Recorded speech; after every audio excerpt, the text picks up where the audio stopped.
సమస్యతో బాధపడుతున్నారా? ఇప్పుడు లేజర్ చికిత్సతో ట్రీట్మెంట్ రేంజ్ హాస్పిటల్స్ లో శాశ్వత పరిష్కారం. ఇప్పుడే సంప్రదించండి. నమస్తే, నేను Keshav. Welcome to Suman TV. పొట్టకూటి కోసం సుదూర ప్రాంతాలకు వెళ్ళడం అనేది పరిపాటి. అయితే ఆశలు ఆశయాలతో గల్ఫ్ దేశాలకు వెళ్ళి నిరుపేద కుటుంబాలు చితికిపోతున్నటువంటి పరిస్థితులు ఎన్నో చూస్తున్నాం. ఇదే తరహాలో కువైట్లో చిక్కుకుపోయిన ఓ తెలుగు వ్యక్తి సుమన్ టీవీని ఆశ్రయించారు. ఆయన బాధలు చెప్పేందుకు మనతో సిద్ధంగా ఉన్నారు. రాయలసీమ ప్రాంతానికి చెందినటువంటి వ్యక్తి పొట్టకూటి కోసం కువైట్ వెళ్ళారు. అక్కడ అనేక ఇబ్బందులు పడుతున్నారని చెప్తున్నారు. ఉమ్మడి మణి ఆయన పేరు. మనతో పాటు జూమ్లో జాయిన్ అయ్యారు. మణి గారు నమస్కారం. మణి గారు, ఏంటి అసలు మీ బాధ ఏంటి? ఎప్పుడు వెళ్ళారు? ఏం జరిగింది? మీ ఫ్యామిలీ ఎక్కడ? నేటివ్ మీ డీటెయిల్స్ ఏంటి చెప్పండి. అది వచ్చేసి అన్నమయ్య జిల్లా. ముందు వచ్చేసి వైఎస్ రాజశేఖర రెడ్డి ఉన్నప్పుడు మాది ప్రాజెక్ట్ కింద ఊరు. అన్నమయ్య ప్రాజెక్ట్ కింద ఊరా? పైపక్క ఊరు తీసేశారు కదా, జలరపేంట. ఓకే. ఇక్కడ వచ్చేసి మళ్ళా మమ్మీ వాళ్ళు వచ్చేసి రాజంపేట దగ్గర బాపనపల్లి దగ్గర వైఎస్ఆర్ కాలనీ అని చెప్పి అక్కడ ఊరు కట్టారు. ఓకే. నేను కోవిడ్కి వచ్చింది ఫస్ట్ ఊర్లోంచి నేను కోవిడ్కి వచ్చాను. అంటే ఏ సంవత్సరంలో వెళ్ళారు మీరు కువైట్? ఇప్పటికి 11-12 సంవత్సరాలు అయిపోతుంది. 12 సంవత్సరాలు అయిపోయింది మీరు వెళ్ళి. ఎన్నిసార్లు వచ్చారు అప్పటి నుంచి? 12 సంవత్సరాలు అంటే మరి ఎన్నిసార్లు వచ్చారు? ఇండియా వచ్చారు, మళ్ళీ మీ ఊరు వచ్చారా? కలిసారా మీ వాళ్ళని? నానున్నప్పుడు వచ్చాను ఒకసారి, అంతే, మళ్ళీ రాలేదు. ఎందుకు? కారణం ఏంటి రాలేకపోవడానికి?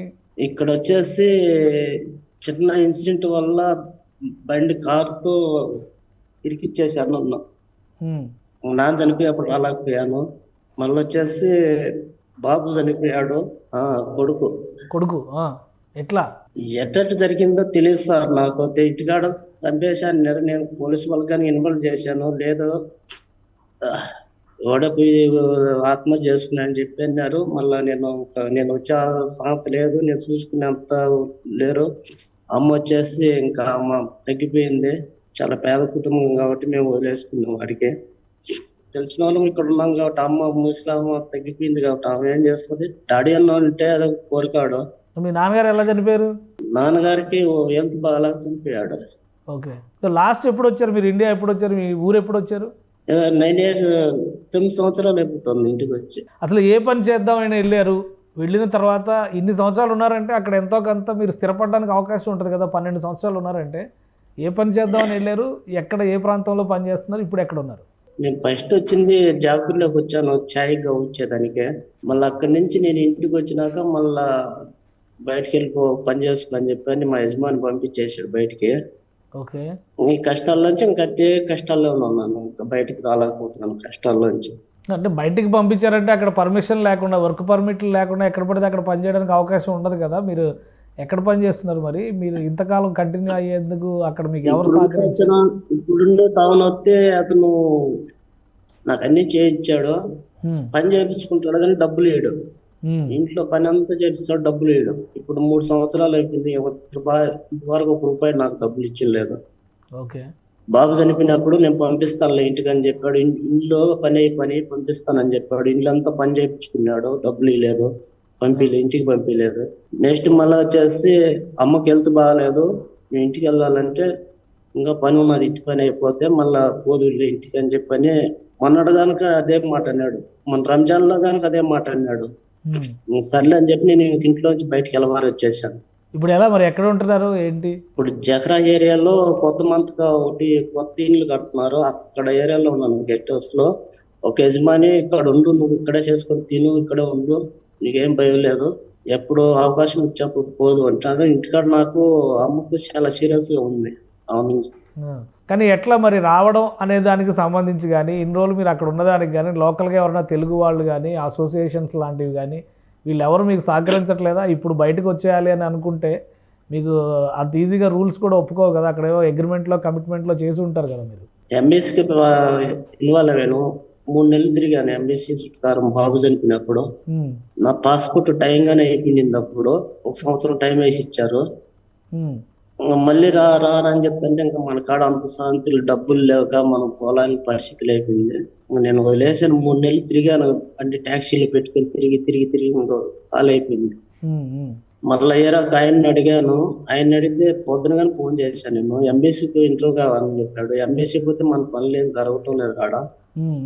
కానీ అంటే అక్కడ తెలుగు వాళ్ళు కూడా చాలా మంది ఉంటారు కదా, ఎవరు అసోసియేషన్స్ కానీ అలాంటి వాళ్ళు ఎవరు మీకు హెల్ప్ చేయలేదా? ఇంతవరకు నాకు చాలా మంది నేర్చుకున్నాను, చాలా మందిని బంగ్లాడినాను.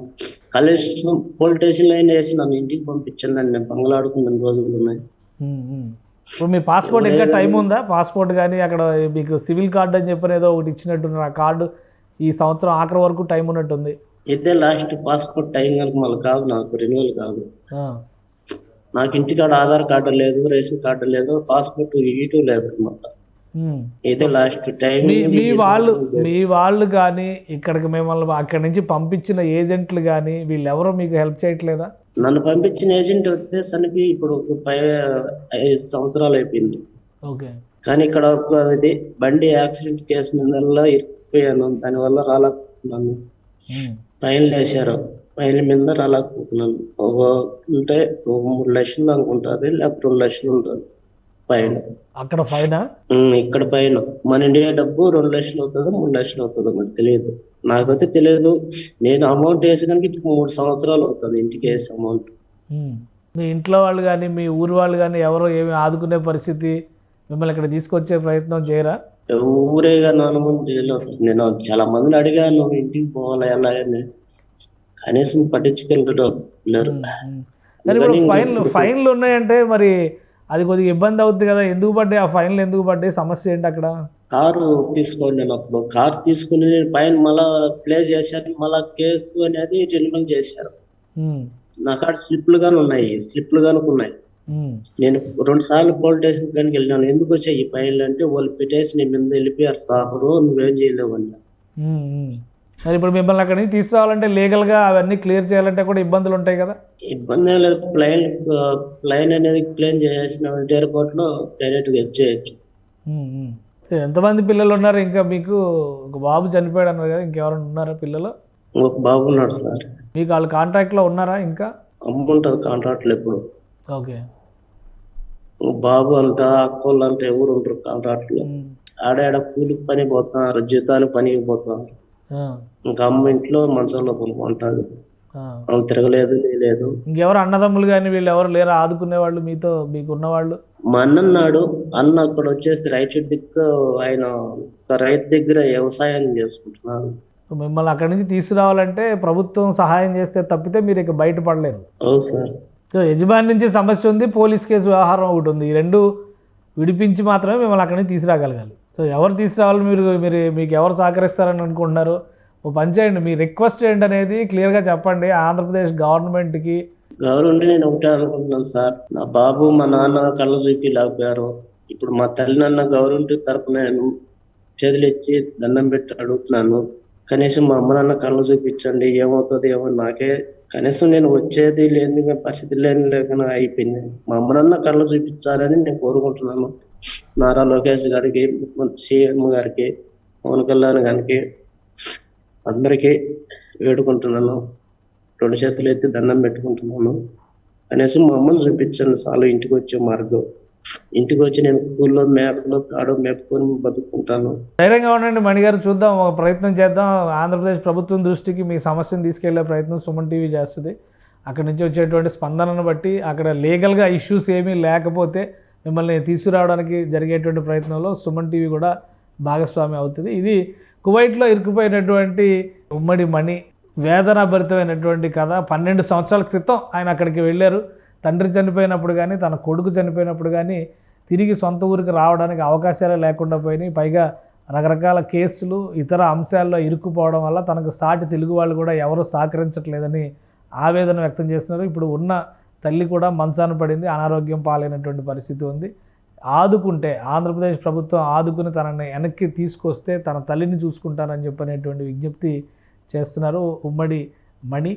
చూద్దాం, ప్రభుత్వ పక్షాన దీనిపైన స్పందన వస్తుందని ఆశిద్దాం. ఇది స్పెషల్ డిస్కషన్. వాస్తవానికి తన వేదనని సుమన్ టీవీ దృష్టికి తీసుకొస్తూ ఆయనకు సంబంధించినటువంటి పాస్పోర్టు, ఇతర అంశాలకు సంబంధించి తన కుమారుడు చనిపోయిన అప్పటి ఫోటోలు, తల్లి ఫోటోలు అన్నీ కూడా పంపించారు. అయితే అవి ప్రసారం చేసేందుకు అనుకూలంగా లేవు కాబట్టి వేటిని కూడా సుమన్ టీవీ చూపించట్లేదు. కానీ ఆయన వేదనని అర్థం చేసుకున్నటువంటి ప్రభుత్వం మాత్రం స్పందిస్తుందని చెప్పని ఆశిద్దాం.